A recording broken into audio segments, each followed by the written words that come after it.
everybody who lived in the community just walked to the school. But from kids from Zagamuk, Tagamekshing, Nyashigaming, they would have been all boarded at the school. So that top floor was a dormitory.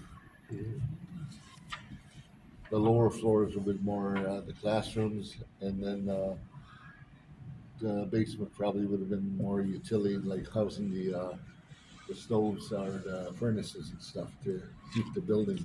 So I wonder if they were coming to school here on a reserve among community, they probably didn't try to run away like they did when they were in the other Well, residential schools. the other part of the story is we had some Nodaway kids here.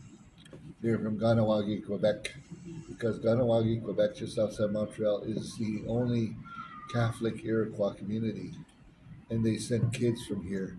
And that's Henry Hill, the one you just mentioned. Yeah. He was a Nodaway. Oh, He yeah. was Nodaway descent. Oh. Nodaway. And There are some hills registered in Wiki, though, eh? we buried Priscilla Hill on. But she married him, eh? She was. No, she was the daughter of Henry Hill. Oh, she was the daughter of Henry Hill. Yeah, we just buried her on Friday, and then What was her that name? Henry Chappie.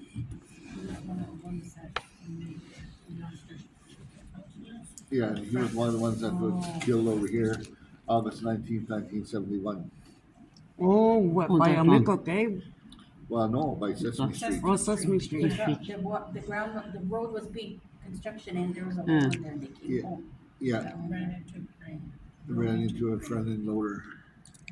They were just installing the sewer system at the time, the water and sewer system back then. And they were coming home, and this goes another little side story. Back then, the chief and council were not supported by Indian Affairs. Today we have it. We are very lucky today because all we do is go to chief and council or the leadership and say, "I need to go to Ottawa for a conference," and then they just say, "Okay, do the proper paperwork," and we got the authorization to travel. Back in his time, at the time when those 5 people got killed in that car accident, there was no support from Indian Affairs. You paid out of your own pocket whatever hotel you could find. You paid out of your own pocket whatever meals you could afford. But you weren't supported by Indian Affairs. You just went there because you had to be there. And the people back then were very dedicated to their community. And so they paid out of pocket. Or maybe I don't know how the chief and council operated back then, but they must have had some kind of little slush fund to maybe $5 for your lunches or meals. Back then food wasn't that expensive.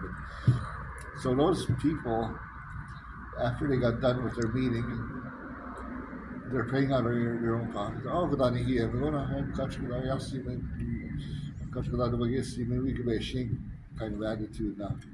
And so they came home, and it was about 3 or 4 in the morning when they hit that front end loader. They hit a machine. Oh, I actually Yeah. thought there was. Well, they hit. I think That, that that, green thing, was that green, when they fell that asleep. lifter now. And, yeah, the people in the front seats were decapitated, and the others were just died from injuries.